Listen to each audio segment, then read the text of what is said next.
You understand? You done found a new breed of Hebrews that stand and walk with the law, statutes, and commandments of the Most High, and we don't care who we got to come up against.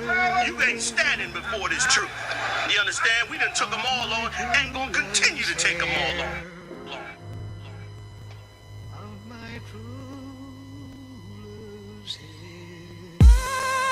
Surrounded by Edomites, lost a lot of truth to this tree of life. Open up the book just to see I'm right. Reminiscing on my ancestors, on those ships who had to plead for life. Took us to a place where ain't never safe there. Poisoning our foods and put our children up in daycare. Fresh out of slavery, still thinking that they care. Guns in the community, children can't play there. Brothers still brainwashed, we died for that same cause. Took away our history, believing that we ain't lost. Brother, I'm an Israelite, sin is like kryptonite. Brothers won't pray, no, they'd rather link a chick tonight. Praises to the Most High, I ain't like most guys. Eyes on the future, but I learned from a boat ride. Tribe of Benjamin, inherited on both sides. Background Jamaican, mistreated and I know why. I'm an Israelite, die for my Israelites. Blood of the Israelites, cry for my Israelites. Going through it cause we Israelites. Kwam Yashra Allah to all my Israelites. I'm an Israelite, die for my Israelites. Blood of the Israelites, cry for my Israelites. Going through it cause we Israelites. Kwam Yashra Allah to all my Israelites. Kwam Yasha Allah, sons of the power. Rise from the ghetto when Satan want us devoured. The seal of the Lord ain't found in church towers. Never dying on my knees like no coward.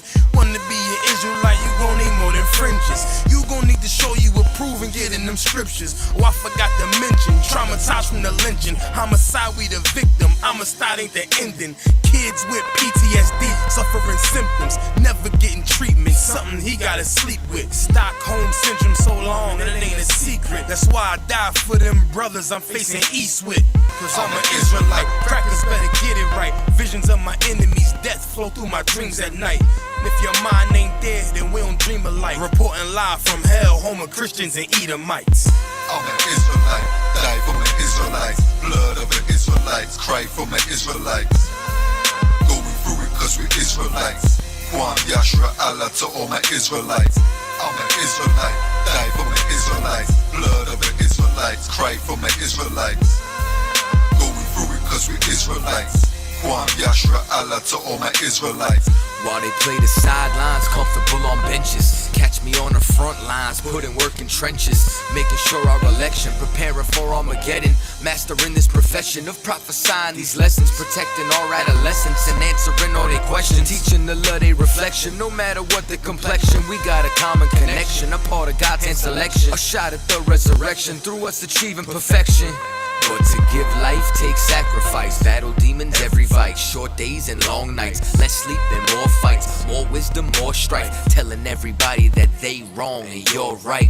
I'm an Israelite, blood of an Israelite. I ride for my Israelites and die for my Israelites. We owe a debt cause Christ paid the price. So who ready to give their life the life of an Israelite? I'm an Israelite, die for my Israelites. Blood of the Israelites, cry for my Israelites. Going through it cause we Israelites. Kwam Yashra Allah to all my Israelites. I'm an Israelite, die for my Israelites. Blood of the Israelites, cry for my Israelites. Going through it cause we Israelites. Kwam Yashra Allah to all my Israelites. All right. Clap it up. All right, this is Israelite School of Universal Practical Knowledge, West 125th Street, Harlem, New York, under Commanding General YAHANNA. It is Monday, the history breakdown class, where we break it down line upon line, precept upon precept, here a little, there a little, using external references to back up and support internally what is inside of the Bible. We have completed our series breaking down the difference between Satan, the devil, and Lucifer, right? Today, in light of it being MLK Day, the title of today's class is "What is a True Messiah, and is MLK a false prophet?" right? Again, who or what is a true Messiah, and is MLK a false prophet, right? Now, of course, here in the Israelite School of Universal Practical Knowledge, we focus on practicality, right? It's not about emotions. It's not about how you feel. It's not about what you think. It's not about what you believe. It's about what is the truth of the matter, right? So, just like with every class, before we get into it, if you're on Facebook, go ahead and share. If you are on YouTube, like, comment, share, subscribe. If you're on Kick, share the screen, the stream. Um, uh, if you're on TikTok, go ahead and thumbs up the live. It all helps the algorithm.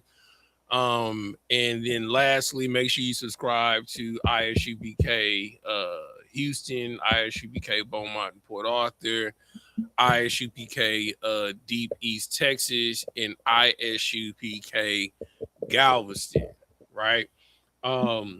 If you have any questions, go ahead and type them in the chat. Sapar, did you have any questions or anything for today's class, brother?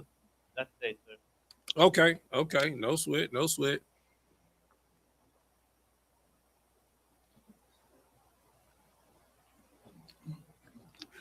All right, we gonna jump right into it then. Sapar, I sent you some information. I texted to you. It is a dossier, a docket, from the CIA.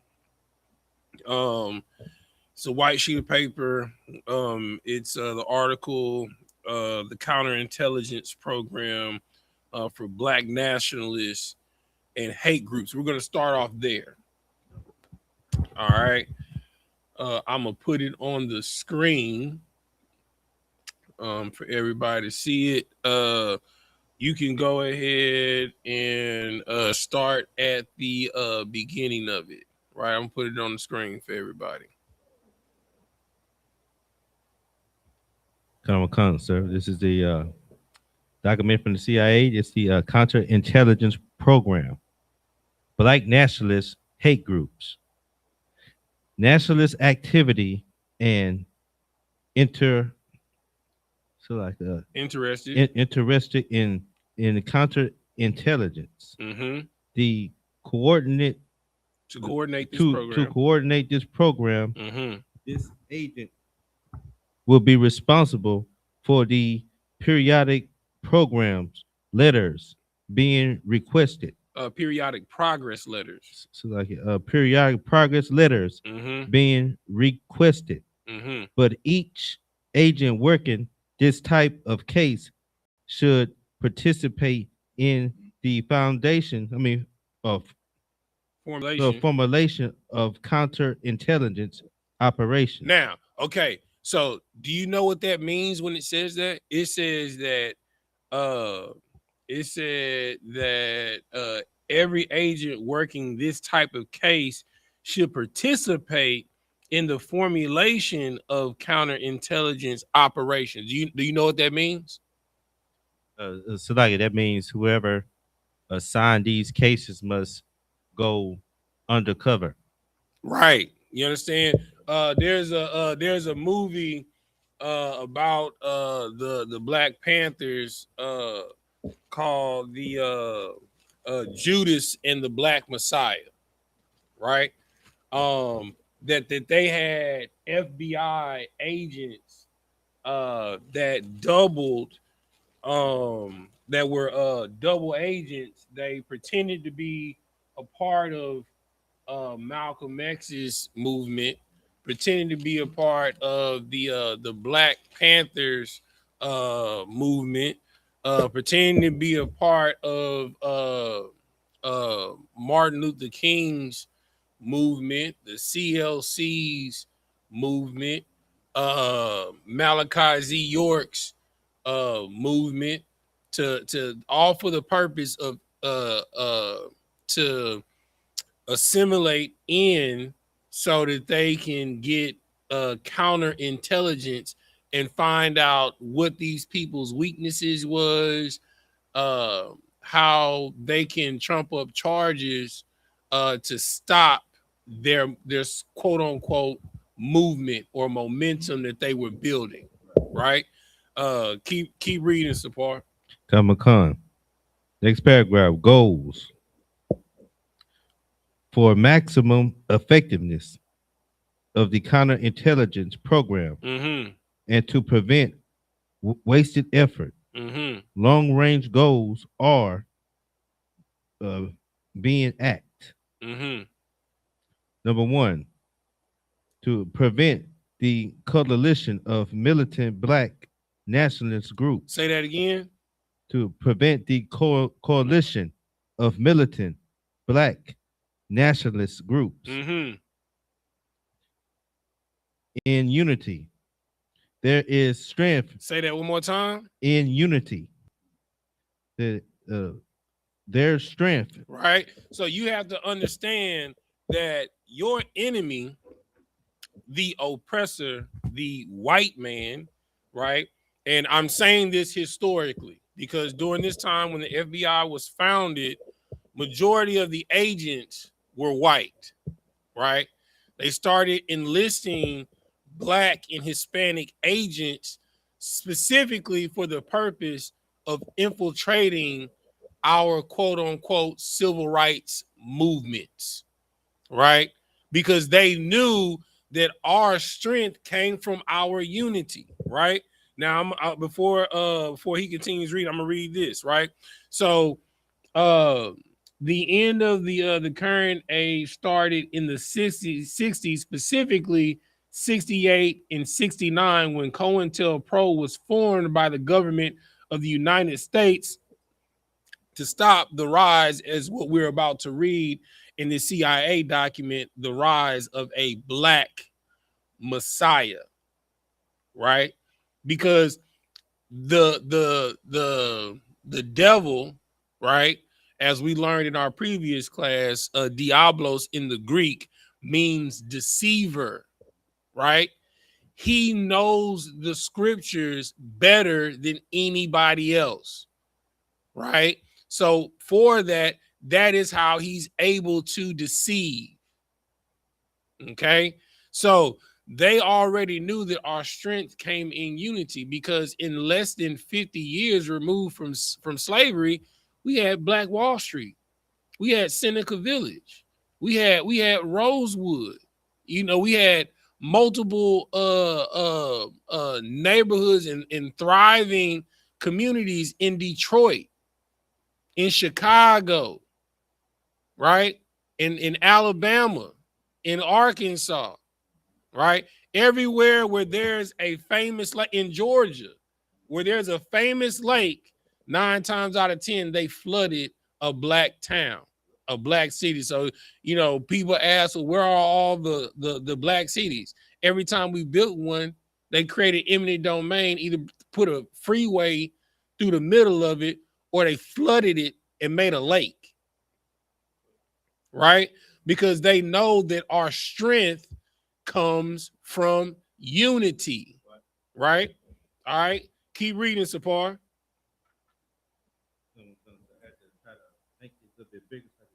Yeah, you got to zoom in on it. All right, so you stopped at in unity there is strength. Okay, here it is. In unity there is strength. A truism. A what? A truism. A what? A truism that is no less valid for all its tiredness. An effective coalition of black nationalist groups, right, be the first step towards a Hawu. A Mau. It's like a Mau in America. The beginning of a true black revolution. Say it again. The beginning of a true black revolution. Now let's look that up, right? Let's look that up. Let's go to Google. Mau. Let's see. What is a Mau? All right. You got it, Sapar? You got it? Or one y'all to look that up on Google. What is a Mau Mau? It's MAU.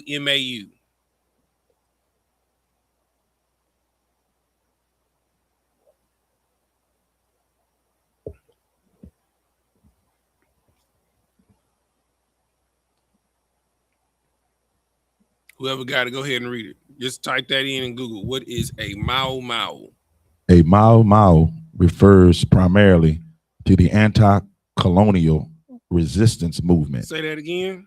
The Mau Mau refers primarily to the anti-colonial resistance movement and armed rebellion. Say it again. And armed rebellion. 1952 through 1960. Now, remember what I read at the beginning of this when COINTELPRO began.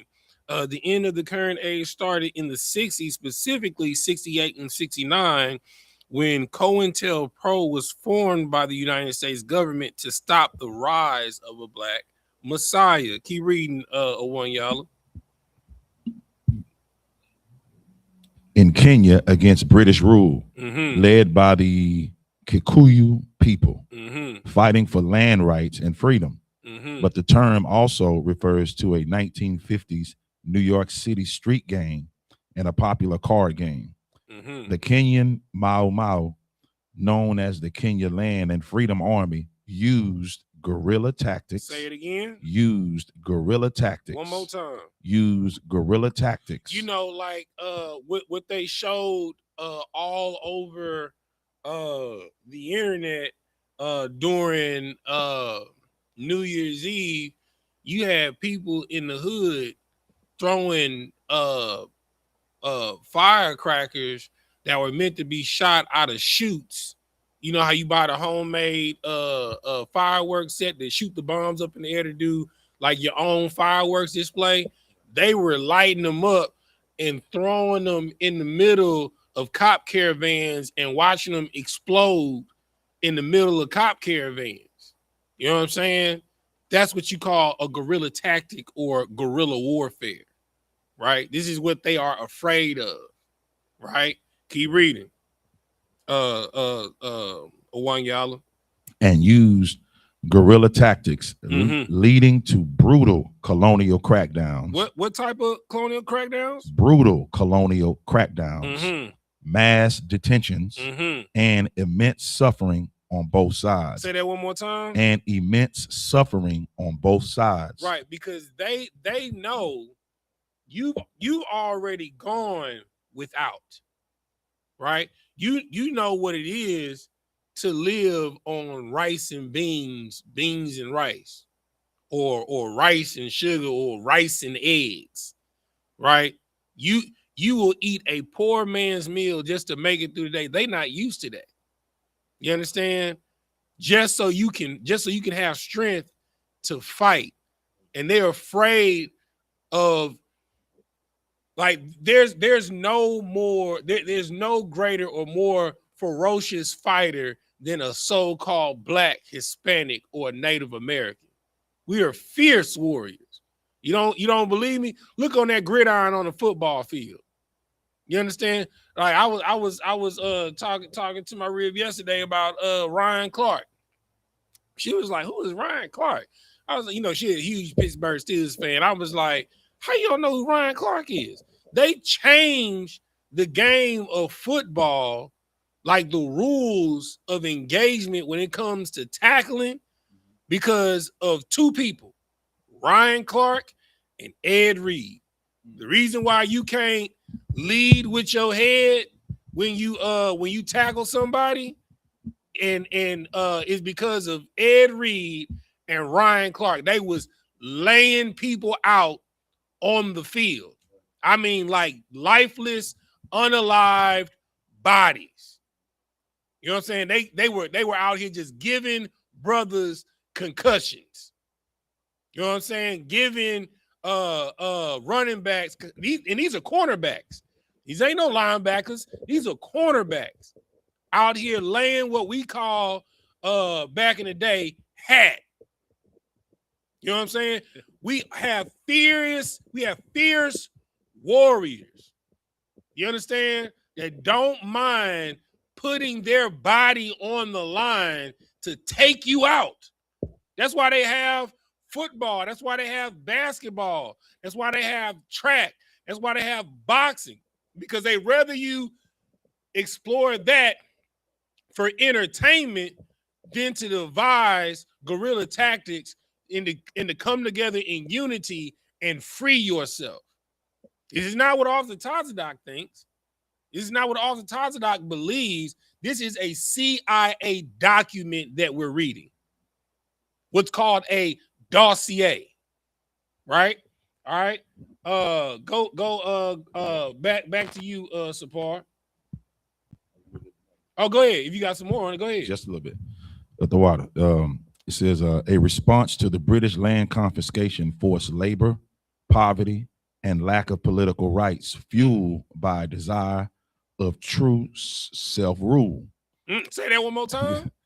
A response to British land confiscation, forced labor, poverty, and land of political rights. Right. So they force labor and poverty upon you because they know the moment that you come out of poverty, that you're going to be in rulership.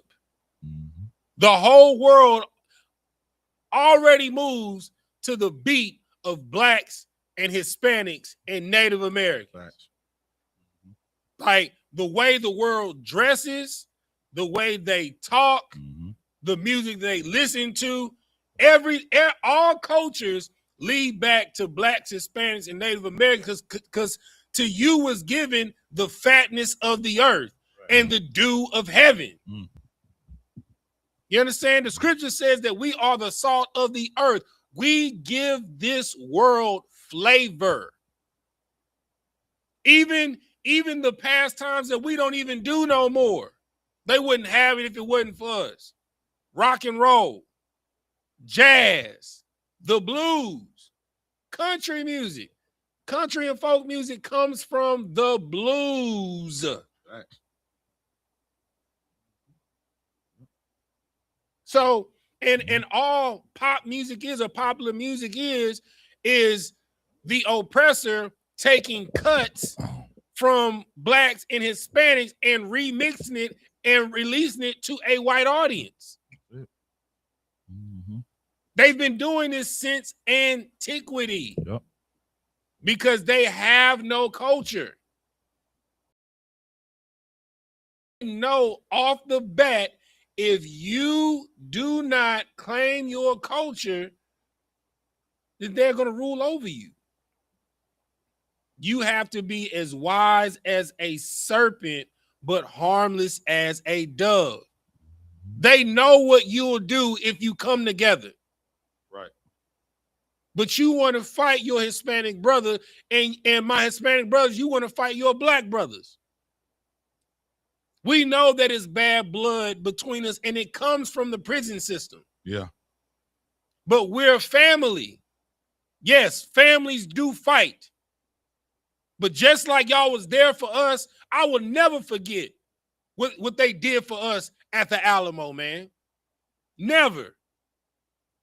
It is our time to repay the favor for them.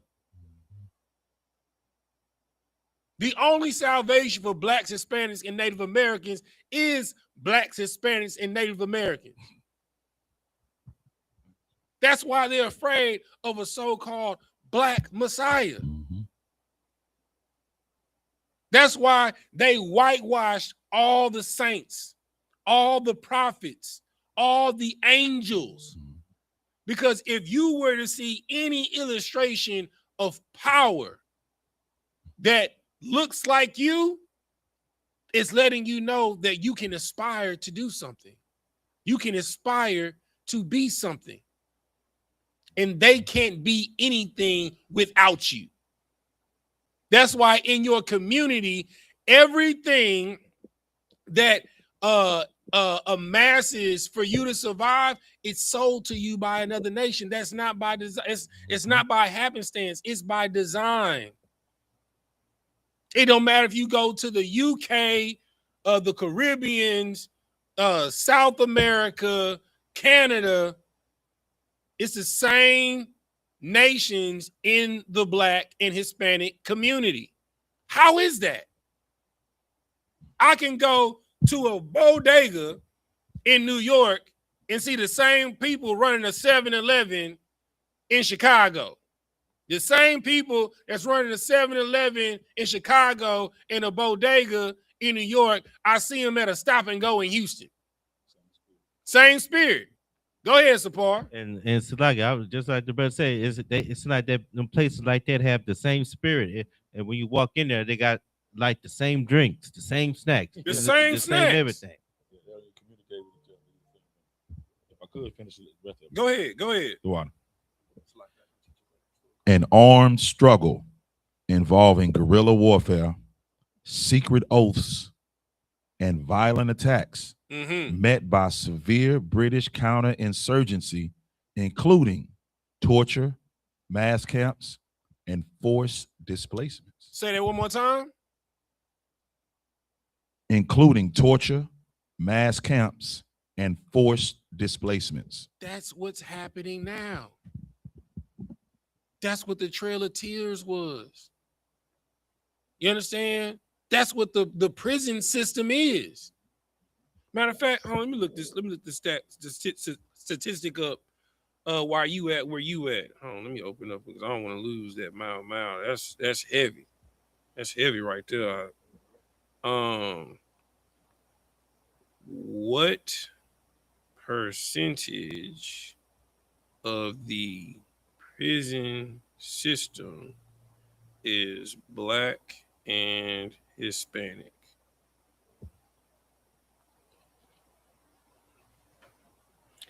It says that that's exactly what it just pulled up for me. So Blacks in the prison system make up 32 to 38%. Hispanics make up 20 to 30%. And combined together, Blacks and Hispanic people often account for over 50% of total prison population, despite a smaller fraction of the general U.S. population per capita. You know what I'm saying? How is it that we are the minority per capita in the United States, but we are the majority in the prison system? It doesn't make sense.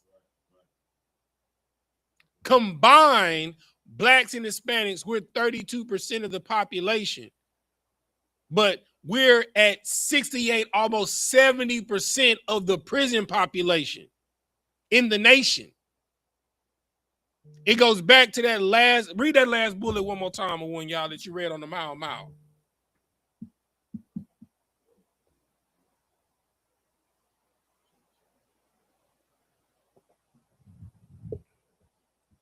Including torture, mass camps, and forced displacements. That's what prison is. Prison is a mass camp where you are constantly tortured. You understand? This is by design. This is why you think they just said Mao in that COINTELPRO CIA dossier that we're reading. They know what you have the propensity to do if you come together. That's why we got to keep the Blacks against the Hispanics, the Blacks, Hispanics against the Native Americans, and vice versa, when we all have each other in our families, like literally. Like, it makes no sense for us not to fight together. Instead, you want to fight one another. It makes no sense, Akim. It makes no sense, Akwathium. You understand? So they know what you have the capability to do, and they want to stop you from it. Right? All right, so Paul, go to the next bullet. I think it's number 2. Let me put it on the screen for them so they can read along with you. Go ahead. Number 2, to prevent the rise of a Messiah. No, that ain't what it say. Oh yeah, go ahead. A Messiah. Say that again. To prevent the rise of a Messiah. This is in a CIA document. It says their number one goal is stop the rise of a Messiah because they know that Christ is coming back. And he's coming back for the Black, Hispanic, and Native American community. And in their mind, they're thinking that Christ he's not gonna come back like he did in the Bible, like it says he's gonna do in Revelation. They think that he's just gonna be born again through one of us.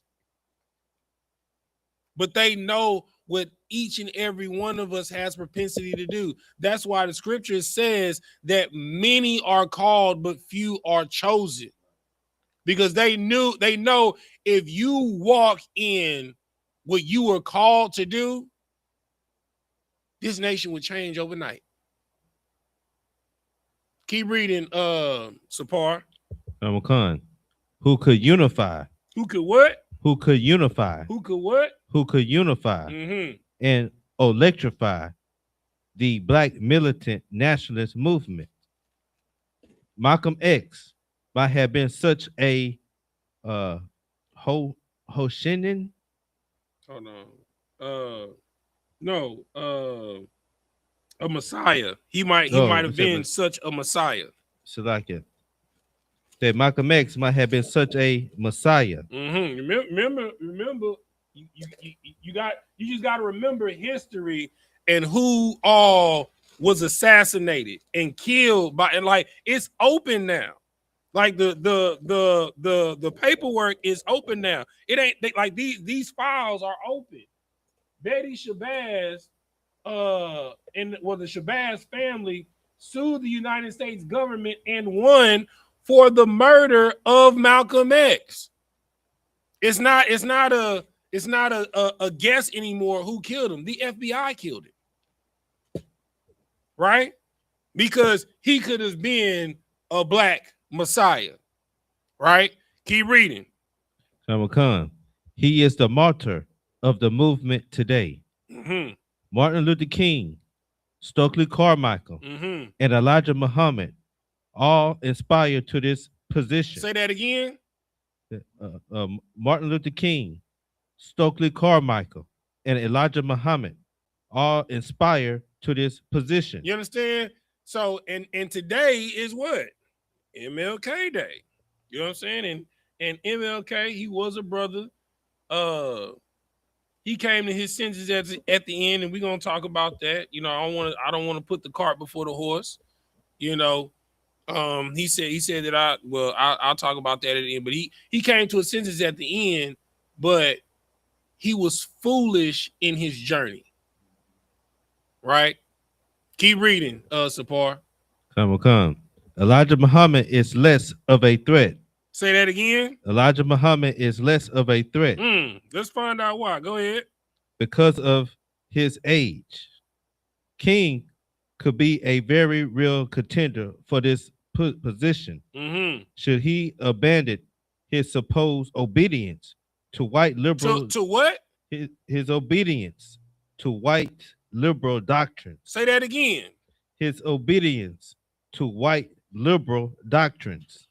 MLK wasn't a threat to them because he was a friend to white liberal doctrine. It wasn't a doctrine for Blacks, Hispanics, and Native Americans, even though the Civil Rights Act is also called the Civil Rights Act and the Indian Act of 1968, which lets you know that y'all are the same people. Blacks and Native Americans and Hispanics are the same people. Why would they just tell you it's the Civil Rights Act? No, but when you actually go and look it up, it is the Civil Rights and Indian Act of 1968. That lets you know that you're the same people. Keep reading. Khan. Obedience to white liberal doctrines, nonviolence, and embrace black nationalism. Right. So MLK wasn't a threat because he wasn't on that Mau. Right? You cannot invoke change through non-violence. When Christ comes, the scripture says that he is going to destroy what took them 500 years to build in an hour. In an hour. When he comes and he does his strike, he's going to shut it down in an hour. Akim. Because one thing that Christ our King knows and the Most High knows, because people always say, how could you love and praise a God that was so violent that would have the children of Israel not only kill the men, but kill the women, the children, and the cattle of their so-called enemies? I thought, where's the mercy? Thought your God was supposed to be a God of mercy. Our God is wiser and smarter than you, dummy. Because we know what, Sapar, blow my mind. What will happen if you let the child live of your enemy who you killed their father, and you let them grow up within your borders? What blow my mind, Sapar. What's gonna happen? So like I said, it will grow to only cause more conflict in the future, which might be worse for the children of Israel. And when you say conflict, just give me some specifics, Sapar. So like if they had the victory and they didn't do what the Lord said, them kids is gonna remember that, and they're gonna want vengeance. And they're gonna want what? They're gonna want vengeance. They're gonna want what? They're gonna want vengeance. You understand? The Lord is wiser than you. The Lord said, wipe out their bloodline. Because if you leave an inkling left, they will rise up and you will wish that you follow the orders of the Lord. You understand? Nothing. Listen, matter of fact, one of y'all go to Deuteronomy 7 for me, brother. Go to Deuteronomy 7:1. Just to show you how wise the Lord is. Go to Deuteronomy 7:1 for me. Matter of fact, let me go there with you. Deuteronomy chapter 7, verse 1. And it reads, when the Lord thy God shall bring thee into the land whither thou goest to possess it. Right. So this is when the Lord was about to bring us into our promised land.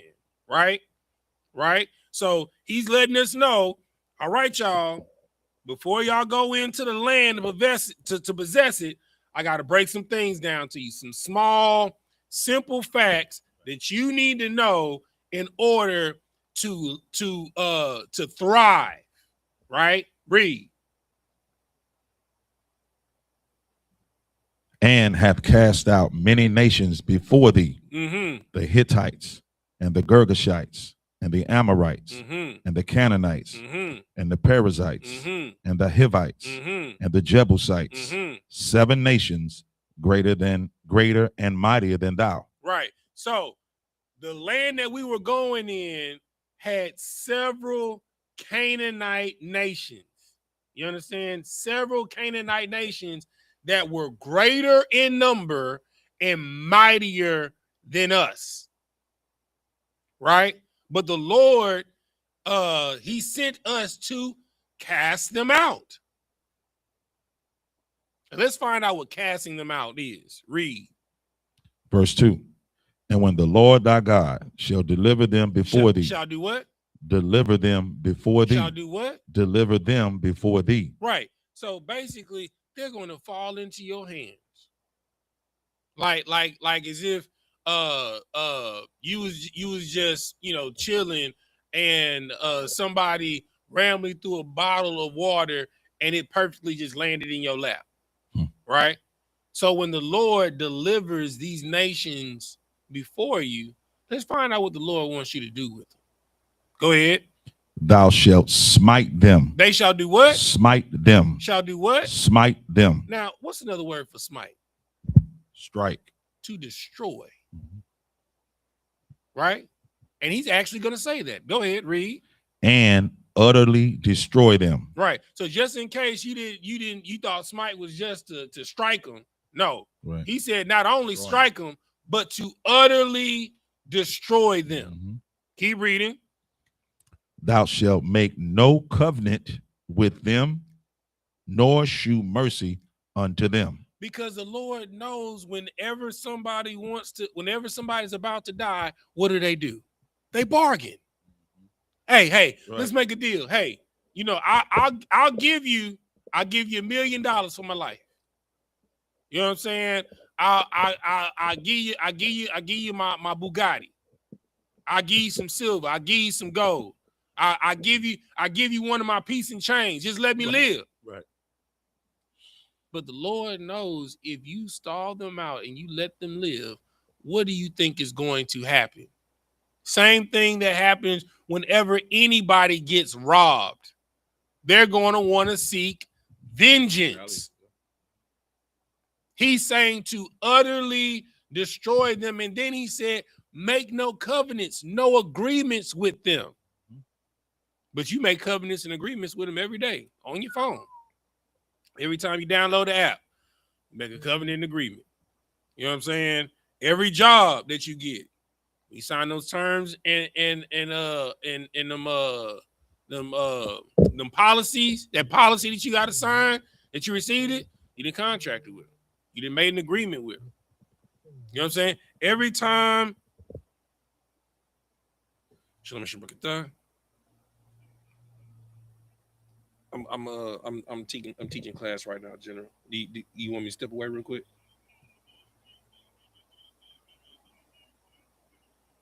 Come on, sir. Come on, I got you, sir. All right, SHALAM.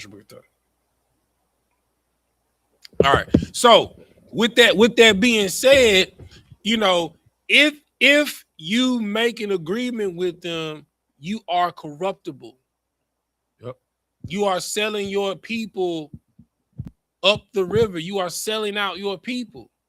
And the reason why MLK wasn't a threat is because he agreed with white liberal ideologies and beliefs, and he was non-violent.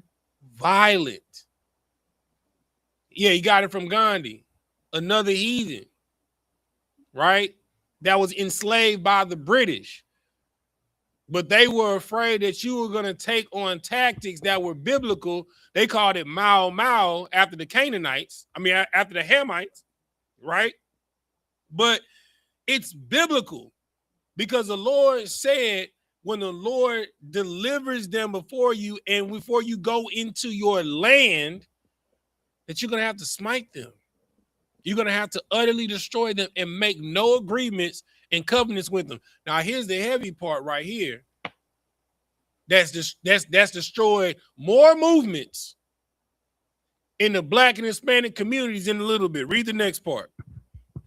Verse 3. Verse 3. Neither shalt thou make marriages with them. Neither shalt thou what? Make marriages with them. You understand? You Hispanics, y'all want to marry white women. You black men, you want to marry white women. You you Native American men, you want to marry you a white woman, right? But the scripture says to make no marriages with them because the Lord is wiser than you feel. This is the reason why they're saying you should be able to marry who you want to marry and love who you want to love. No, dummy. The Lord is wiser than you because he knows what's going to happen when you marry that Chinese woman. Cheesy. Yep. He knows what happens when you're going to marry that white woman. Yep. Kanye. He knows what happens when you're going to marry that Asian woman, Russell Simmons. He knows what's going to happen. Keep reading. Let's find out what the Lord knows that in all of these cases that I done stated happened. Verse 3. Neither shalt thou make marriages with them. Mm-hmm. Thy daughter thou shalt not give unto his son, mm-hmm. nor his daughter shalt thou take unto thy son. Why? Verse 4, for they will turn away thy son from following me. Say that again. For they will turn away thy son from following me. Look at Kanye's daughter. Right? Look, I mean, Jeezy was blessed to get custody of his child. You know what I'm saying? But we have yet to see the outcome because she's not, you know, a teenager or an adult yet. But look at Russell Simmons' kids, his daughters. He's not even in their lives. He lives in Bali. His wife is raising those girls. And they embrace their Asian culture. The Lord knows, because you'd be a damn fool if you think that as a brother, your wife, because our women do it, is not going to teach their kids about their culture. You'd be a fool if you don't think that that wife is not going to teach those kids her language. You'll be a fool if you think that wife is not going to teach your children their dietary laws and habits. And vice versa, sis. You be a fool if you lay down with that white man, that Asian, that African, that East Indian, that they're not going, that's their culture. You are what your father is. Go ahead, one y'all. If I could, what you're saying is biblical because that's in the 10th chapter of Ezra. When the priests had to give back their wives. In the 3rd verse, it says, give back the wives and the children born of them. Because Right. they were speaking the language and they were used to the mother's culture. And so it was like, it was no use for them either. So what you're saying is spot on. The Lord is smarter than you, dummy. Oh, you Israelites, y'all are just a hate group. You should be able to love who you want to love. God is about love. God is about love. You should love everybody. God loves everybody. He loves everything that he creates. But clearly he didn't. Because he said, you, Israel, of all the families of the earth have I known, and for that I will judge you. He don't care what the Ishmaelites do. He don't care. If you don't know who the Israelites, those are the Arabs. He don't care what the Ammonites do. If you don't know who the Ammonites are, those are the Japanese. He don't care what the Moabites do. If you don't know who the Moabites are, those are the Chinese. If you don't believe me, the Chinese, they have a seasoning called Moab because they know who they are.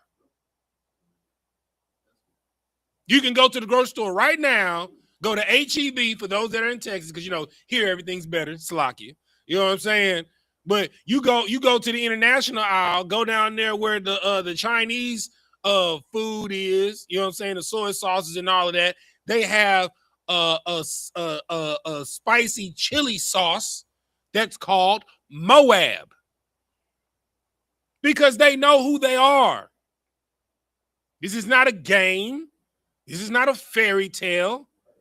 That's why the CIA had the CIA and the FBI had a co-intel program to stop the rise of a black Messiah because they know the Bible. And you erect memorials and monuments to MLK, and he wasn't even a threat. Malcolm was more of a threat than MLK, according to the COINTELPRO. Because Malcolm, he didn't sleep with white women. Martin did. That's the reason, really, why he wanted little black boys and little white girls to walk down the street hand in hand together. Because he was having Diddy freak-offs. The CIA called him Orgy Mike.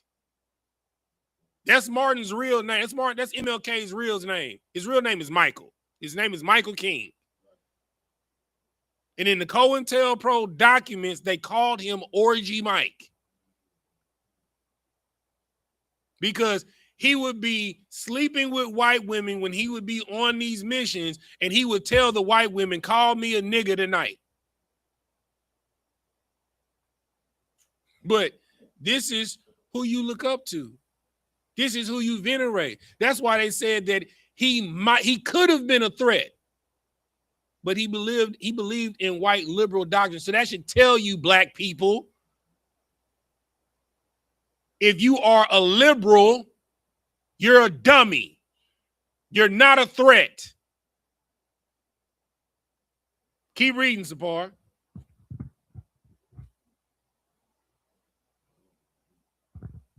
No, did you finish? Oh, did you finish all the 4? Yeah, if you haven't finished 4, finish out 7 and 4. All right, I finished 3. Verse 4. And they will turn away thy son from following me, that they may serve other gods. So will the anger of the Lord be kindled against you and destroy you suddenly. Which has happened to the black and Hispanic community. Because the anger of the Lord has kindled against us. Because we're following.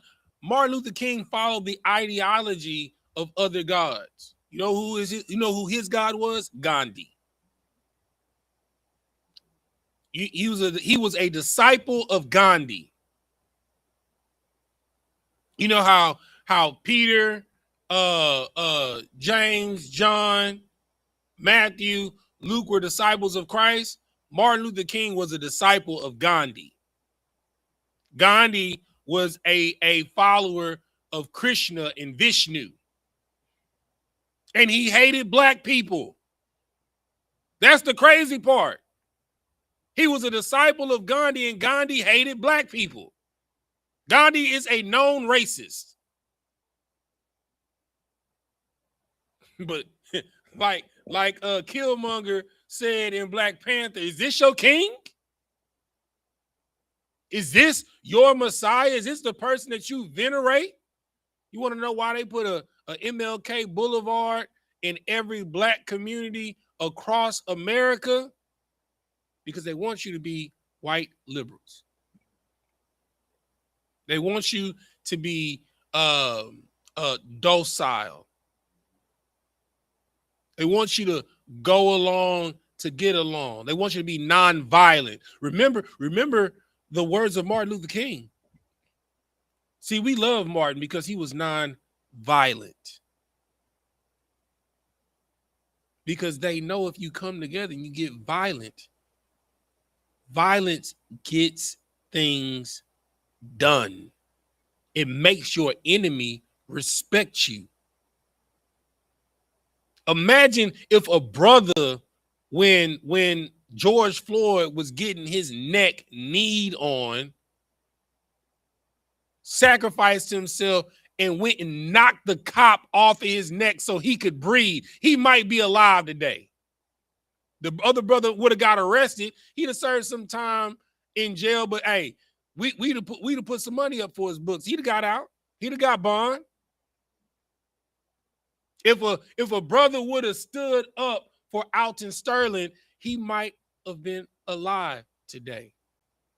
I don't want to hear nothing about you Bloods, you Crips, you GDs, you Vice Lords, about how gangster you are, because George Zimmerman, he does conferences across the United States as a hero for killing one of our own. I don't want to hear about how gangster you are. He killed a kid.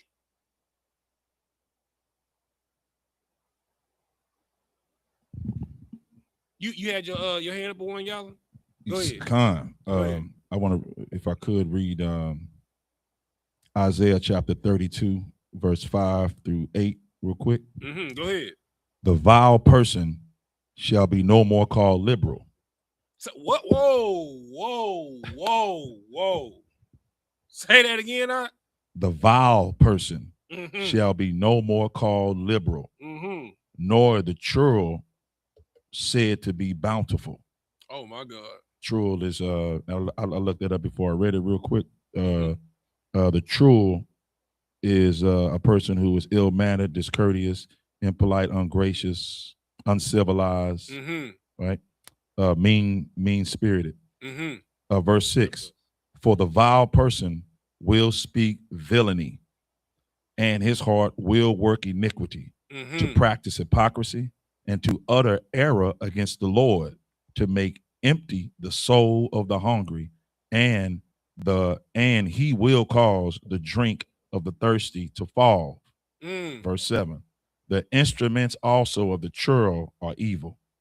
He deviseth wicked devices to destroy the poor with lying words. Come on. Even when the needy speaketh right. You understand? Last verse. Listen, listen. Hold on. Before you read that next verse, listen. Like, that's the scripture says that the meek shall inherit the earth. You understand? There is richness in our poverty. And I'm going to tell you why. Because in poverty, you have to have faith. You have to have hope. You have to have strength. You have to have creativity. You have to have imagination. And you have to have the will and the spirit to fight, to live. That's the reason why they want to lead those in poverty astray, because it is more of us. Like it's like that cartoon movie Ants, where the grasshoppers ruled over the ants, and the lead grasshopper turned to the other grasshopper and told him, "Hey, don't take it easy on them. Don't let nothing slide, because it is more of them than us. And the moment that they realize it, it's game over for us. Because we are your garbage men. We are your construction workers. We are your servers in your restaurants. You understand? We are your house cleaners. We are your electricians. We are the servant hand in America. If we decide as a people not to go to work tomorrow, guess what? The country stops. We are the people that work in every ship channel across America. If we stop working and the ports close for a day, let's see how. Let me Google this real quick. How much money will the United States lose if all ports shut down? It says a shutdown of the United States ports could cost the American economy billions of dollars daily, with an estimated range from $3.8 billion to $5 billion a day. That's the power that you have. Because even though they might have a white man as an overseer that runs the port authority, everybody that's on those docks is blacks and Hispanics.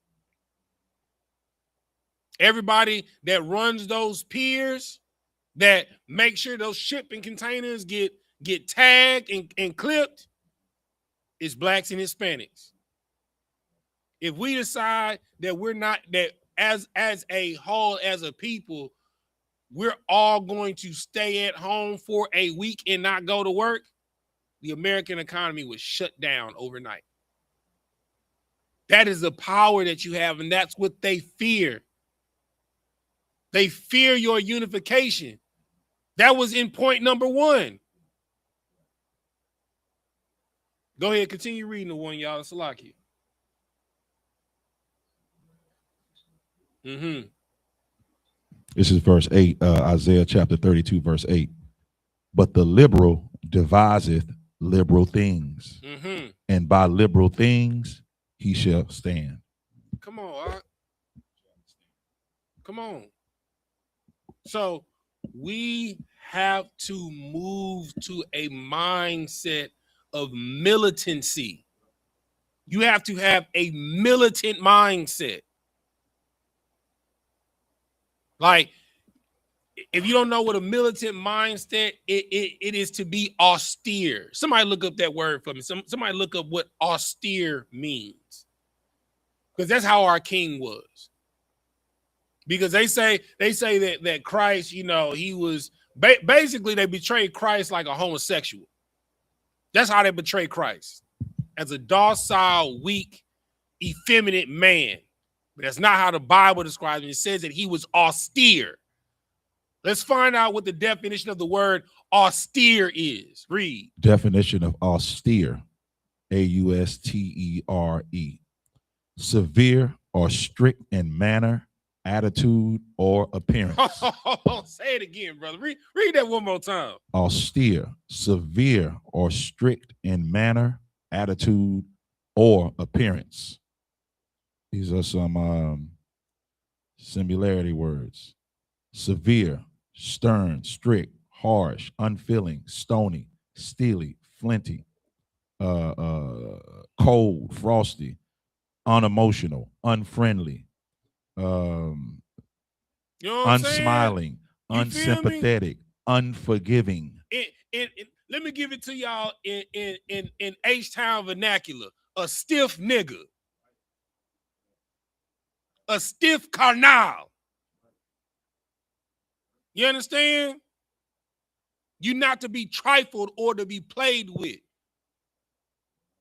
That's why one of the key words in the definition, it said attitude. Because when we move like that, that's what they take it as, an attitude. Matter of fact, give me Luke 19 and 21 and 22. Let's get the description of a real Messiah. It's Luke chapter 19, verse 22. Hold on, let me get there with you. Matthew, Mark, Luke. All right, go ahead. Luke chapter 19, let's start at verse 21. Yeah, 21 and 22. Luke chapter 19, verse 21 and 22. For I feared thee. The words are in red. What color are the words? Red. So who is talking? This is Christ, YAHANNA. Right. So Christ is giving an analogy, basically talking about himself. Right. Matter of fact, well, let's see where I want you to start from.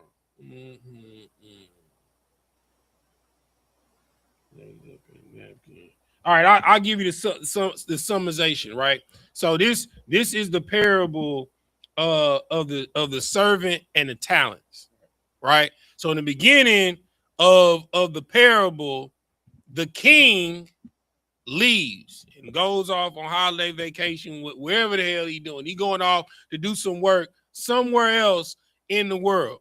And he left his servants with talents. He gave one talent, another one 2, another one 5, another one 10 to do something with while he was gone. So when he comes back, you understand, he has something to show for his work, his money, making money while he not here. Right? When the Lord comes, see, this is what people don't understand. They think that the kingdom of heaven is just, Christ said that the kingdom of heaven does not come with observation. You know what that means? It's not saying, lo, look here, the kingdom of heaven is here, or lo, over here, the kingdom of heaven is over here. The kingdom of heaven does not come with observation, because the kingdom of heaven resides inside of you. When Christ comes, we're going to he's going to come with the angels, of course, to wreak havoc on the earth. You understand? To set the world stage back right. But we as a people are going to be presenting the kingdom. We're going to be presented as a bridegroom unto Christ. You should not be waiting for Christ to build the kingdom of heaven on earth. We're going to present it to him as a bridegroom. That's why it says, he that endured to the end, the same shall be saved. You have to fight. Fight for righteousness.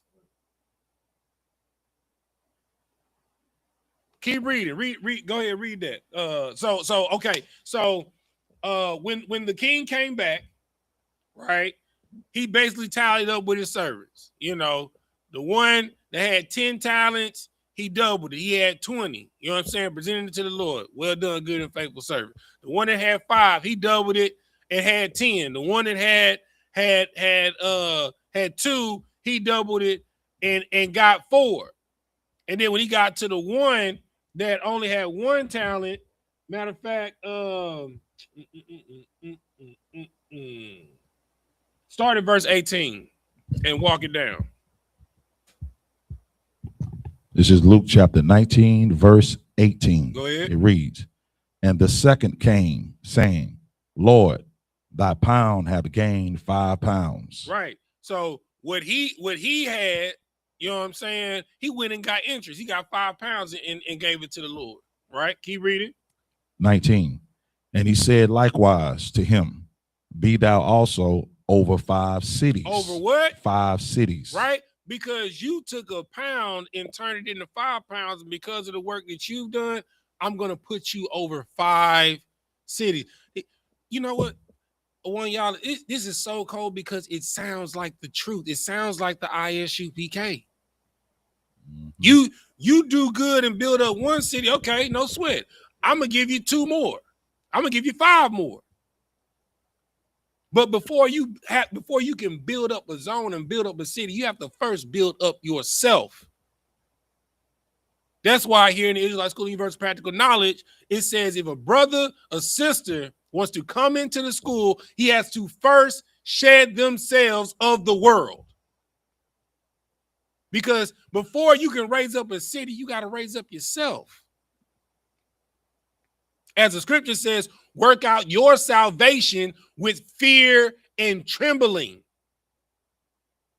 Because you are transformed by the renewing of your mind. The battle for your soul is in the mind. If you have a weak mind, you will be a weak man. If you have a weak mind, you will be a light sister. Keep reading. Verse 19. Again, and he said likewise to him, be thou also over 5 cities. Verse 20. And another came, saying, Lord, behold, here is thy pound, which I have kept laid up in a napkin. Laid up where? Up in a napkin. Right. So I'm gonna summarize, right? So I'm gonna go back. He had 10 servants, right? Let's see. It said, and it came to pass when he returned, having received the kingdom, then he commanded these servants to be called unto him, who he had given money, that he might know how much every man had gained by trading. The order was for you to go out and to ascertain with the talent and gain something for your Lord from trading. That was the order. Right. The first thing that you got to understand is everybody has to follow orders. You know, sisters be like, well, why I got to do this or why I got to do that. Brothers don't have that luxury. We have to follow orders. Everybody has to follow orders. Nobody gets to do what they want to do in this world. Nobody. When you were a child, you follow the orders of your parents. When you go to school, you follow the orders and the guidelines of the school system. You know, when you get in the world, you follow the orders of the law. If you don't want to follow the orders of the law, you go to prison, and guess what? You follow the orders of the warden. Or you just die, which is the natural order of life. Everybody has to follow orders. You don't get to do what you want to do. There is liberty and freedom in order. There is dissension in chaos. Keep reading. Verse 21. For I fear thee, because thou art an austere man. Right? He feared the Lord because he was a stiff nigga, a stiff carnal. But if he really feared the Lord, he would have followed the order. The order was for you to go out and trade. He said, nah, I'm just going to take the pound you gave me and put it in a napkin, and I'm going to put it up so I can give you the pound back. It's not what he said to do. I'm gonna regale y'all with a quick funny story. So when we had the Houston cookout, we slaughtered 2 bulls down here in Texas, right? And it's the week of, like, I want to say we going out there to Groverton in Deep East Texas. Shout out to Officer 500 Bar Aya on his land that he acquired for Commander Junior YAHANNA, where he's raising, bulls, cows, chickens. He got rice and bean patches growing out there, to feed the nation, because we got our own food pipeline. You know what I'm saying? So I get a phone call from Captain Yatazak on Thursday. This is Thursday. We are slaughtering the bulls on Saturday.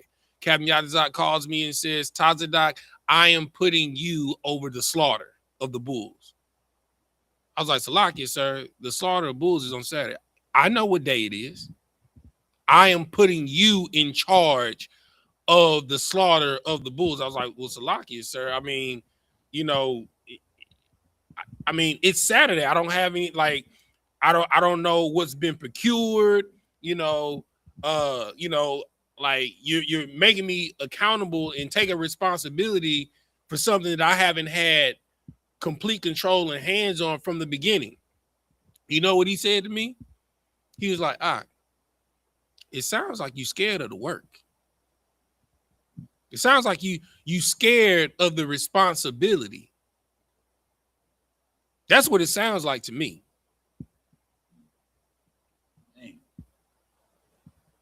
Real lords are made. Kings are made. Kings have to be made. Lords have to be made. Good rulers have to be made. And you know how they are made? By following orders. They may see something that you don't see, especially in yourself. You may not be confident in what you are ordered to do. That's not your job. Your job is to follow orders of the men above you. Sisters, that's your father. You've always had a man over you.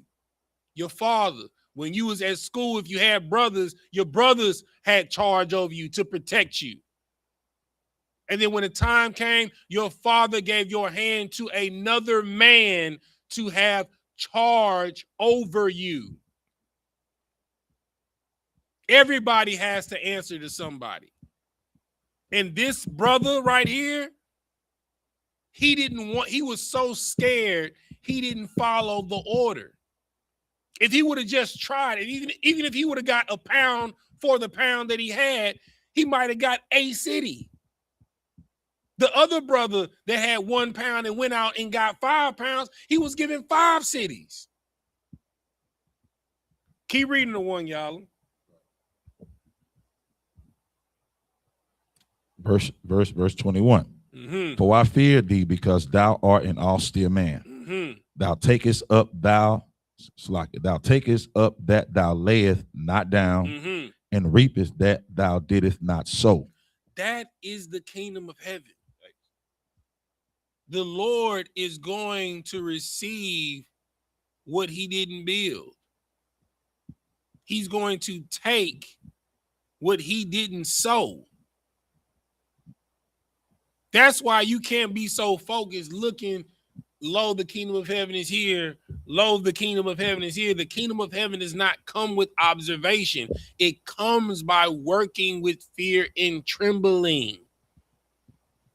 Because the scripture says that your king cometh like a thief in the night, and he is austere. Not somebody that believes in white liberal ideologies. Right. Keep reading. Verse 22. Verse 22. And he saith unto him, out of thine own mouth will I judge thee, thou wicked servant. Thou what? Wicked servant. Thou what? Wicked servant. Thou knewest that I was an austere man. Right. So you playing with me, bro. Because if you really knew that I was a stiff carnal or a stiff nigga, you would have did what I told you to do. You'd have went out here and traded with the 1 pound. Because if you would at least went out there and put an effort out there, just tried, and it didn't work out, and you showed me the receipts and all the things that you had done, and it didn't work out, I might have mercy on you. But you didn't even attempt to follow the order. I don't have any mercy on people that do what they want to do. You know, are able to feel what they want to feel, think what they want to think, believe what they want to believe. I don't have that luxury as a leader of men. I don't have the luxury of not answering my phone because I don't feel like talking. You know what happens when I don't answer my phone? People die. You know what happens when I don't answer my phone? Marriages break up. You know what happens when I don't answer my phone? People go to jail. Yeah. I don't have the luxury of not answering my phone. Because I'm a servant. Right. And you think your rank in the power that you have makes you the man. The greatest man is the greatest servant. That is what a Messiah is. He is a servant to the people. He has no life. His life is his people. Martin Luther King's life was not about his people. His life was about having orgies. Right. His life was about being a servant to white people. He wanted to be thought of on the level as white people. I don't give a damn about being on the level of white people. You want to know why? Give me Deuteronomy 28:1, Sapar. Give me Deuteronomy 28:1. This is why I don't care about walking down the street hand in hand, little black boys and little white girls. Why did it have to be little black boys and little white girls? Why couldn't it be black men and white women and black women? Why did it have to be black boy and black girl? Because he was Orgy Mike. He wanted to be equal to his oppressor. But this is what the Lord actually said if he was a true leader of his people. Read. And I'm going to the book of Deuteronomy, chapter 28 and verse 1. And it shall come to pass, if thou shalt hearken diligently. If you shall what? If thou shalt hearken diligently. That's old English for listen diligently. Read. Unto the voice of the Lord thy God. To observe. To do what? To observe. To do what? To observe. Because before you can do anything, you have to first hear the order. You have to hear it well. Be diligent with it. You have to hear and be taught what to do. Then secondly, you have to see how to complete the order. Yeah, you have to be shown an example, just like at your job. At your job, like when you apply for a job, you know, you read, you know what I'm saying? And, you know, you apply, then you go to your orientation when you get the job, and then they explain to you what your job is, what you're going to be doing, right? You have to sit there and listen what your responsibilities are, and then you go through what? Training, where you observe what you're going to be doing. Right? Keep reading. To observe and to do all his commandments. And to do what? And to do all his commandments. So in order to do something, you have to first hear it. Right. Then you have to see an example of it to be able to do it, and you better do all of it. It said to do not some of his commandments, all of his commandments. Read. Which I command thee this day. Now, tell me what's going to happen, Sapar, when you follow the commandments that he gives you this day. Go ahead. That the Lord thy God will set thee on high above all nations. It said set thee on high what? Set thee on high above all nations. You sure you don't say equal to? Above all nations. Equivalent. Above all nations. Congruent. Above all nations. Parallel. Above all nations. I don't want to be hand in hand with them. I don't care if they don't see me as their equal, because I'm above them. Right. It says to be above all nations on the face of the earth. Not equal, not parallel, right, not congruent, not similar. It says to be above. I don't care that you see me as equal. We're not equal. We are not the same. I am a child of the Most High God. Right. I am a son of God. My wife is a princess. I am from a nation of kings and priests.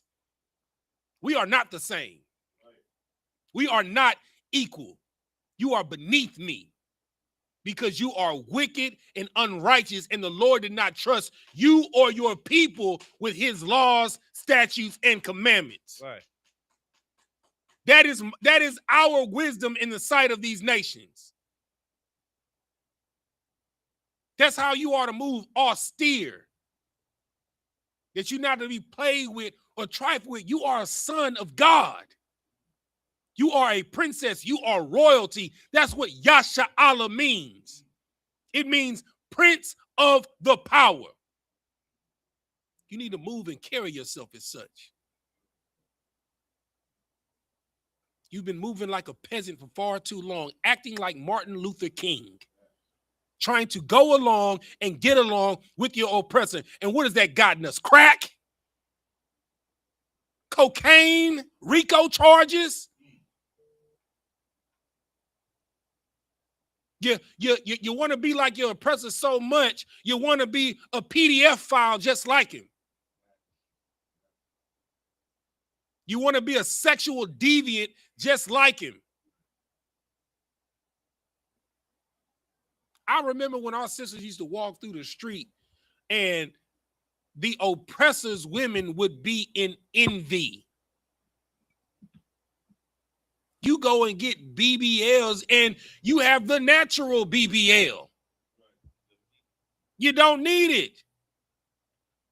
Do you know during the Renaissance, when the white aristocracy, the famous thing was called I think it's called a bloom dress, right? Where it was a dress and it had like a big bell on the outside of it, right? You know the reason for that? It was because our women had that dragon wagon behind them. They had that wagon dragging behind them. So because the oppressors was so enthralled and lust-filled over the slaves, they was like, well, I gotta have something back there, so he'll think I got a wagon dragon. They envy you in everything. The scripture says, envy not your oppressor and choose none of his ways. My people are destroyed for a lack of knowledge, and the gift has destroyed our hearts. Because you have chosen the ways of your oppressor, and we are destroyed because of Martin Luther King's dream. Because You thought that he was a leader. No leader can lead the children of God going against the word of God. Right. We're not to make any covenants with these other nations, any agreements with them. How can you be at peace with your enemies within your borders? How can your community rise when your gas station is ran by the Arabs and the East Indians? Your beauty supplies are ran by the Vietnamese and the Chinese. Same thing with your nail salons. Your chicken spots are owned by the Chinese. Your liquor stores are owned by the Arabs and the East Indians. Your grocery stores are food deserts, and they're ran by your oppressor, the white man. You get your water from the white man. You get your food. That you don't produce anything in your community. Everything that you ascertain, the fast food restaurants that you go to, they're all from your oppressor. It's okay in their neighborhood because they're circulating their dollar. We give our wealth away because we have a zeal that's not according to knowledge. We have $1 trillion. So, Sapar, look up what is the current United States deficit. Look that up for me.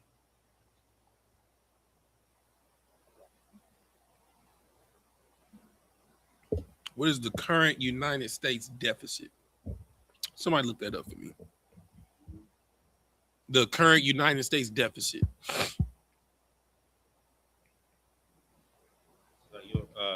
Did it on the Google search? Yeah, that's fine. It said the current United States deficit as of early 2026, the U.S. federal budget deficit is around $602 billion for the fiscal year. Is how much? $602 billion for the fiscal year of 2026. So if the Black and Hispanic community have $1 trillion buying power a year, right?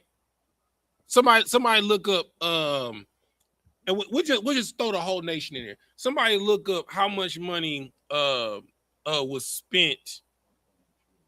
How much? The current deficit is 1.8 trillion. All right, somebody look up the amount of money that was spent during the Christmas holiday in 2025 projected. Somebody look that up.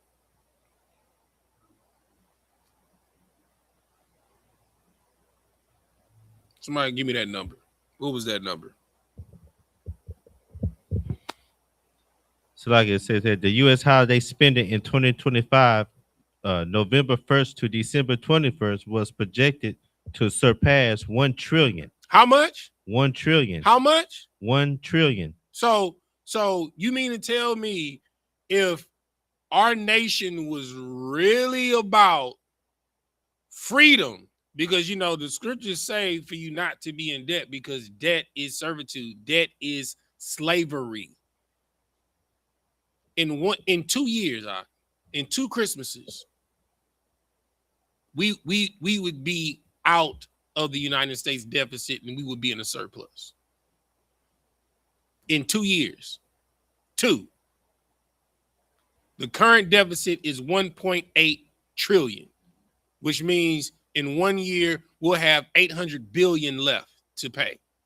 In 2 years, it'll be utterly wiped out. Now, in the Black community alone, we have in the Black and Hispanic community alone, we have $1 trillion spending power. We are the largest consumers in America. And you say that you don't have power? We're focused on the wrong things. That's why the number one objective was to stop us from unifying. Not just the Black community, but the Black and brown community. And you put the Native Americans in there, that's a fist. We're not the minority in America. We're the majority.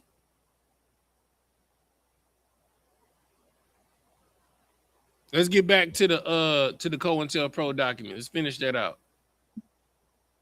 Let me pull it back up on the screen for him. Let's see where we stopped off at. The bottom of a 2. Yeah, bottom of 2. Start where it was talking about Elijah Muhammad. Come. It says Elijah Muhammad is less of a threat because of his age.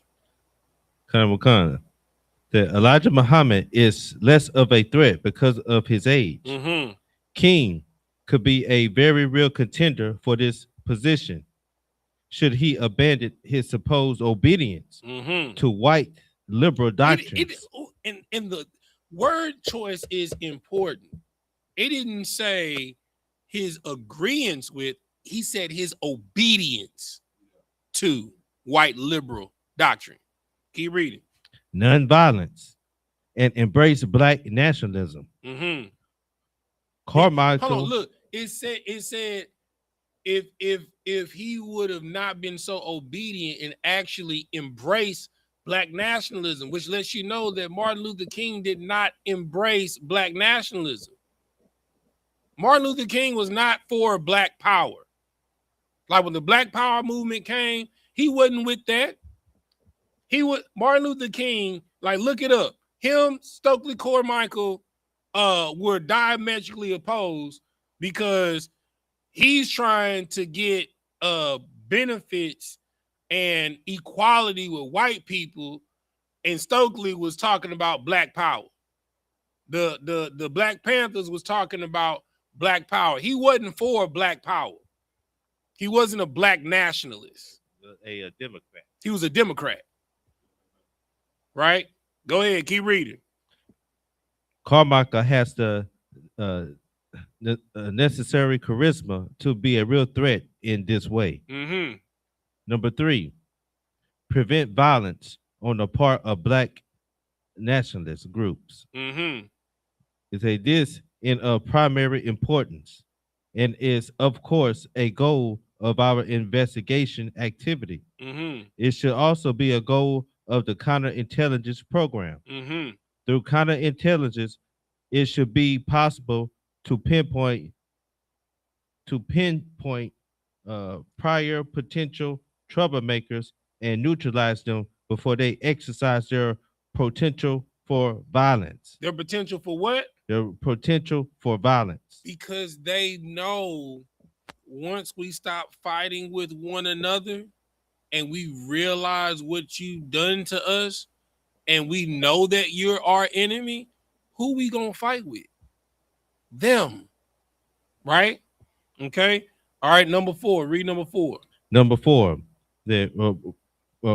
Prevent militant black national groups and leaders from gaining respectability. What? From gaining respectability. This is why they have what they in Hollywood, the humiliation ritual. They have to have something disgusting over you, something extremely deviant over you, so that they can destroy your respectability if you do not go with the program. This is the reason for it, because Lord allow we have a brother or a sister that is perfect, that is uncorruptible, that follows the law, statutes, and commandments of God. God forbid that you would not be uncorruptible, that you would actually decide to be perfect. They would fear you, just like they feared Malcolm. He just had a zeal. It just wasn't according to knowledge. Keep reading. Khan. Groups and leaders from gaining respectability by discrediting them to their separate of the of the community. The goals of discrediting black nationalists must be handled tactfully and there No, tactically.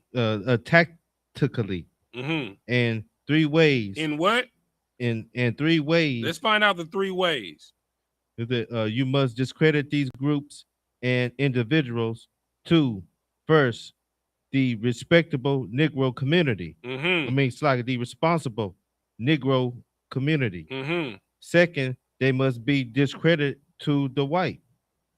Right. So first thing they got to do, right, is to destroy the black and brown community, and then second, discredit them to the white community.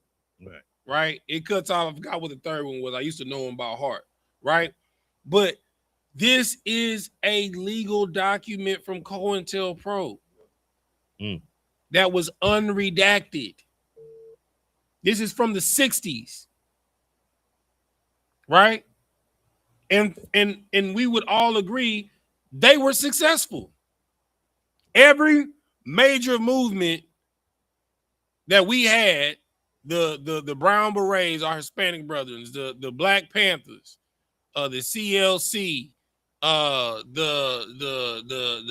NOI, it's destroyed. It is a shell of what it formerly was because it's been discredited. Yeah, I think 3 was propaganda, if I'm not mistaken. What you got, Sapar? And it's like I mean, it's so heavy that you said that, like all the groups that you mentioned now, they're being used by, like we read in the report, they being used by white liberal doctrines now. Absolutely. So you gotta understand the reason why they put like, okay, whenever they describe a person that commits a crime, how do you know that one is black and one is white? How do you know? Blow my mind. How do you know in the description in the news that a black man commits a crime or a Hispanic man commits a crime or a Native American man commits a crime versus a white man? How do you know? Go ahead, one y'all. When it's a black, Hispanic, Native Indian man, they outwardly say it immediately. They identify that person. 2 black males did this, or 1 Hispanic did this. They call it out. When you know that it's our oppressor, then they refrain from saying what race they are and what ethnicity they are until the very last minute. They just can't say it. They don't outwardly say it right away. Right. And I tell you how you know, if they go in there and say no.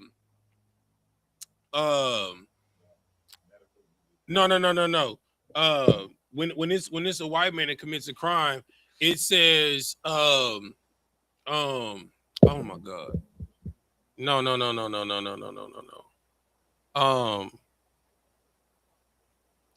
Male of the age of 35 found guilty of such and such crime.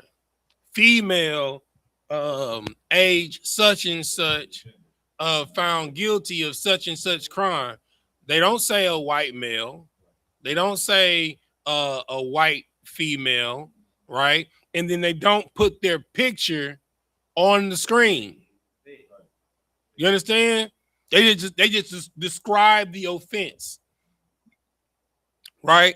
But when it's one of us, they blast our picture over the screen because they look at us as domestic terrorists. Because what you fail to realize is you have civil rights. You don't have human rights because we are POWs. We are prisoners of war. The reason why you have civil rights and not human rights, because on paper, you're still considered 3/5 of a man. You know what you treat civilly? A horse, a dog. You understand? A cat. It's what you treat civilly. Cargo. Right? Livestock. You treat livestock civilly. You have to feed it. If you own an animal, you have to feed it. If you own an animal, you have to give it shelter during inclement weather, or you're deemed unfit of your cargo. That is treating something civilly. They have to allow us a place to live. They have to allow us to make a livable wage, right? They have to allow us to have shelter. They have to allow us to eat and to have food. You're not treated like a human because we're not equal. That's what you have to. And every day when you walk about in this earth, you have to have, you're not equal. They know that you're not equal. That's why all of their teams are littered with your people. You can't have a soccer team without some Hispanics on it. You can't. You just can't. You know what I'm saying? You can't have a football team without some blacks and Hispanics on it. You just can't. You can't have a winning track team without black people on it. I'm sorry. You can't. Or some Benjamites. You can't. You just can't. You know what I'm saying? You can't have good music without pain in it. Who are the people with the most pain on the face of the earth? Blacks, Hispanics, and Native Americans. You understand? We give this place soul, reason for existence. We create, they build. A white man created a light bulb, a black man created a light bulb, a white man created a bill for it. A black man created the cotton gin, a white man created a bill for it. You know what I'm saying? A black man created what you say? A brother created tendonism, and the white man trademarked it. You know what I'm saying?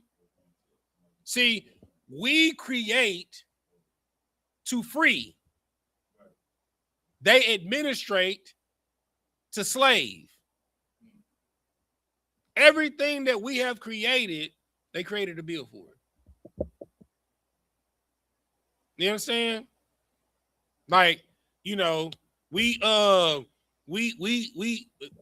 black man created video games. They made a bill for it. You know what I'm saying? Like, I think the dude, Vivian Thomas. He was the first person to do open heart surgery. They created a bill for it. It was meant to save your life. Why can't life just be valuable enough to save? No, we have to bill you for it.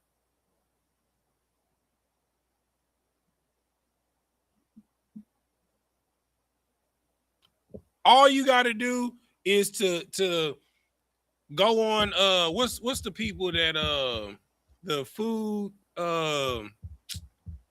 what's the name of the people that the Food and Drug Administration. I forgot what their acronym is.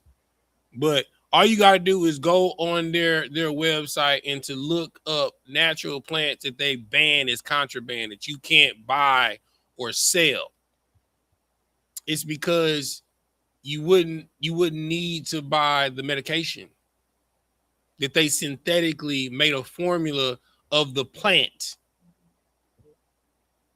Like, prime example, like, did you know that anti-venom comes from cinnamon bark and I believe it's the tonka bean? That is a natural anti-venom. What they did was they came down to South America, they went to the medicine men amongst the tribes in the Amazon, and they asked them, how do you treat this? How do you treat this? Right? Scientifically, All snake venom does, it coagulates your blood. Cinnamon is a natural blood thinner. The tonka bean is a natural blood thinner. They would put these two things together and they would boil it, you understand, to make a tea from it. And you would drink the tea and it would save your life. They would put a stick to pull your tongue back, because 9 times out of 10, your tongue will get swollen from the venom, and they would pour this elixir down your throat to thin your blood so you wouldn't die from a snake bite. But if you go on the Food and Drug website, man, what's the name of this administration? I can't think of the name of the administration. FDA. Thank you. Somebody just put it up there. Yeah. Yeah, I was saying it, but I would, yeah. If you go on the FDA website, right, the tonka bean is illegal because the synthetic vial for anti-venom is extraculated from the chemical compound of the tonka bean. We can't have you just going to go buy that. You wouldn't need this. And it grows natural in South America. Exactly. You trying to stop the competition. I'm telling you, the Lord created something natural for you, because the scripture says that the herb is for meat for you. The Lord created everything that you need to live and to live a life abundantly. The white man created a bill for it. The internet was free. He created a bill for it. The internet was free. Because the military used it, it's free. They created a bill for it. Everything that was meant to improve humanity was stifled because they created a bill for it. Natural resources. It's called natural for, water is free, right? All you got to do is just go out there, if you want clean water, let Uncle Tazadot tell you how to get your own free water. It's a couple ways. You can have a rain catch system. It's a devil that's fighting a case in Minneapolis, of all places, with everything going on. He just spent 30 days in jail for having a rainwater catch system to irrigate his lawn. And he purified it so you can have clean drinking water. So he didn't have to go and get water from the store, right? And the city sued him because any water, whether it's from the sky or in the ground within the city limits, is considered municipality property. They claim they're such a devil. They claim the water from the sky because it's within city limits. They didn't create it. It's God. It's God's water system. You know how water precipitates, turns into a gas. You know what I'm saying? Gets heavy, turns into dewdrops, and they didn't create that system. But because that system is within the city limits, it's theirs. Let Uncle Todd teach you how to get some water, some clean water. It don't matter where you get it from. You can go out there and get some swamp water. I tell you how to turn it into some clean water. This is what you do, right? You get you some wood. You chop that wood into like little 3-inch little circles. And then you chop those circles into 2 halves, right? And you burn them. You know what happens when you burn them? The wood turns into what? Activated charcoal, right? Then you get you some gravel, right? You take that activated charcoal that you got, you put it in a water bottle. Then on top of that, you put you some gravel. Then on top of that, you put you some sand, right? And you put your little cap, you do it from the top bottom. So you got a bottle, you cut the top off, right? You from this, bam, water bottle. Here you go, right? You turn it upside down, you cut this off. Okay. Your first level, you put your charcoal that you made. You understand? Then you get you some gravel. That's your next level. And then you get you some sand. That muddy swamp water, you take it and you pour it through there and you put a little hole right here and you just let it drip through. You just let it drip through, right? And the water up here gonna be black. But by the time it gets down here, it might have a little tan to it, right? And then that water that you get, you're running through it again. Then it's gonna look more clear like that. And then once you got that, you put it in a pot and you boil it. You have clean drinking water. Water is free. You know, before 1960, to have water in a bottle was unheard of. They thought it was crazy that people would buy water coming from a bottle. That is insane. Who would buy free water?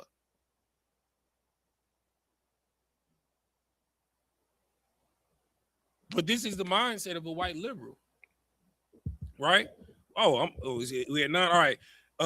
So give me Jeremiah, and we'll get out of here. And time went quick. Give me Jeremiah. You know what I want. Jeremiah 23 and 16. I'm gonna go there with you. Come. Oh, let me get there with you. Jeremiah 23. I might have to have you skip ahead for the sake of time, so we can get up out of here. I didn't realize it was 9 already. So like it, y'all. Yeah, go ahead. Read 16. Come. This is the book of Jeremiah, chapter 23 and verse 16. Mm-hmm. Thus saith the Lord of hosts, hearken not unto the words of the prophets that prophesy unto you, that make you vain speak, that they speak a vision of their own heart. Of what? A vision of their own heart. Of the heart of the Lord. A vision of their own heart. And not out of the mouth of the Lord. Go ahead. Verse 17. They say still unto them that despise me. The Lord hath said, ye shall have peace. And they say unto everyone that walketh after the imagination of their own heart. Of their what? The imagination of their own heart. Now, drop down to 26 for the sake of time. Verse 26. How long shall this be in the heart? Matter of fact, start at 25. Come, verse 25. I have heard what the prophets said, that prophesy lies in my name. They prophesy truths in the name of the Lord. Lies in my name. Truths. Lies in my name. What they say, Sapar? Saying, I have dreamed. What? I have dreamed. Oh, what they say again? I have dreamed. What they say? I have a dream. Oh, y'all ain't know MLK was in the Bible, huh? Right. You understand? It said prophets that prophesy lies in my name, saying, I have dreamed. I have dreamed. Like, he didn't even know what he was saying. Like, he was fulfilling prophecy as a false prophet. He literally saying what the Bible says. Right. That the false prophets say that prophesy lies in his name. Right. Keep reading. Come. Verse 26. How long shall this be in the heart of that prophesy lies? Yea, they are prophets of the deceit of their own heart. Right, because there's nowhere in the Bible where the Lord said that we supposed to walk hand in hand with other nations. You understand? Nowhere it says supposed to be equal with all nations. It says for you to be perfect so you can be above all nations. And he called himself a Christian, a so-called follower of Christ, and a preacher of God. You are a false prophet. Read. Come, verse 27. Mm-hmm. Which think to cause my people to forget my name by their dreams. Martin Luther King's dream was a nightmare. That's why he said right before he died that I fear that I have led my people into a burning house. The house of blacks, Hispanics, and Native Americans, because he's the one that enacted the Civil Rights and Indian Act. I'm going to say that again. You can look it up. The Civil Rights and Indian Act of 1968 that led us into a burning house through integration. Read. Come, which they which they tell every man to his neighbor, as their fathers have forgotten my name for Baal. Saying that, so it's like your ball. Right. As their fathers have forgotten my name for Baal. You understand? Or as Christ told the Pharisees and Sadducees, you are of your father, the devil, the white man, or the white liberals, and Gandhi was his daddy. Go ahead. Go ahead, one, y'all.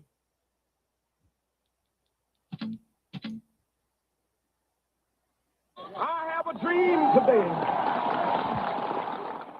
I must confess that that dream that I had that day has at many points turned into a nightmare. Now, I'm not one to lose hope. I keep on hoping. I still have faith in the future. But I've had to analyze many things over the last few years, and I would say over the last few months. I've gone through a lot of soul-searching and agonizing moments. And I've come to see that we have many more difficult days ahead, and some of the old optimism was a little superficial, and now it must be tempered with a solid realism. That is the words of Martin Luther King before he died. That's why he killed him. That's why they killed him. And you know what he said also in that statement? He's saying that we marching to Washington to get our check, to get what they owe us. He wasn't about being peaceable no more. He was starting to align more with Malcolm, talking about what we owed. He was a liar. He knew he was a liar. And he said that his dream was a nightmare for his people. This is what happens when you have a zeal not according to knowledge. This is what happens when you follow people and you don't know the word of God. The scripture says the things that were written aforetime were for our learning and for our understanding, because if you don't know your history, you're doomed to repeat it. So a true Messiah is austere. He's a reflection of our King, Yahawashi Mashiach in the Hebrew, who the world knows as the anointed Savior, Jesus Christ. Right. He was a man not to be trifled with. He flipped over tables in the synagogue, God. He binded a cord to whip the people that made his father's house a mockery. He told the disciples to sell your garment and get a sword. So I advise you to do the same thing in this time. The sword of this time is a gun. You need a gun to protect your family. Now, I'm not telling you to go out here and to cause civil unrest and to go about shooting people. And if you're a felon and you can't get a gun, get a stun gun. Get they got the new non-lethal weapons. You know, the shotguns that got the ball bearings in them. You know what I'm saying? You need to be like Batman with the utility belt. You need to have a taser, the mace glue that go to your face when you shoot. It's like a slime that goes in the face that you can't get it out of your eyes. You know what I'm saying? You need to buy you a nail gun, one of them quick acting nail guns. You can have a nail gun. You know, get your knife, get your sword, get you some brass knuckles. You understand? Protect yourself. As Wu-Tang said, protect your neck. You know what I'm saying? All right. So now you know what a true Messiah is. He is austere and he is perfect. And his mindset that we are not equal, that we are above all other nations. And Martin Luther King was a liar. And he said it out of his own mouth that his dream was actually a nightmare and he led his people into a burning house. And with that, Imagine, which means to stand. Sar, which means to turn. We're going to face the east. We're going to do the Lord's Prayer first in Hebrew and English. Repeat after me. Abanawa, Shabbat Shemaya, Kodash, Hayah, Shemka, Yahweh, Malak with Ka, Taba'ah, Ratazayaka, Hayah, Aisha, Ba'aratazah, Kawa, Hayah, Bashemaya, Nathanla now, Lacham, Call, Yawam, Wasalak now, Kabawak now, Kasalak now, Kabawak you now, Wala'ah, Tabi'ah now, Badasaya 1, Abal, Hawashaya now, Mayan, Rai, Kaya, Laka, Hamalakwa, Waha'Allah, Wahata Para, La Awalamyum, Aman. In the English, our Father, which art in heaven, hallowed be thy name. Yahweh, thy kingdom come, thy will be done in earth as it is in heaven. Give us this day our daily bread, and forgive us our debts as we forgive our debtors, and lead us not into temptation, but deliver us from evil. For thine is the kingdom and the power and the glory forever. So be it. Sar, turn and face the front. We'll give a courtesy salute to the brothers, then to the sisters, men of Israel. By the Shabbat, Maju, Ra, Yahweh Shem Yahushua Brakatah. Got him a top. Sar, turn and face the sisters, men of Israel. By the Shabbat, Maju, Ra, Yahweh Shemaratah Shem Yahushua. Got him a top. Dismiss.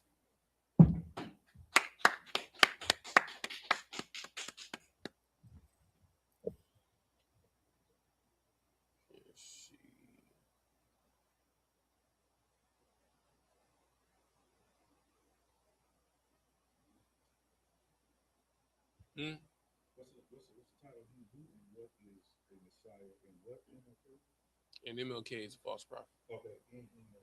Just put MLK as a liar. Yeah.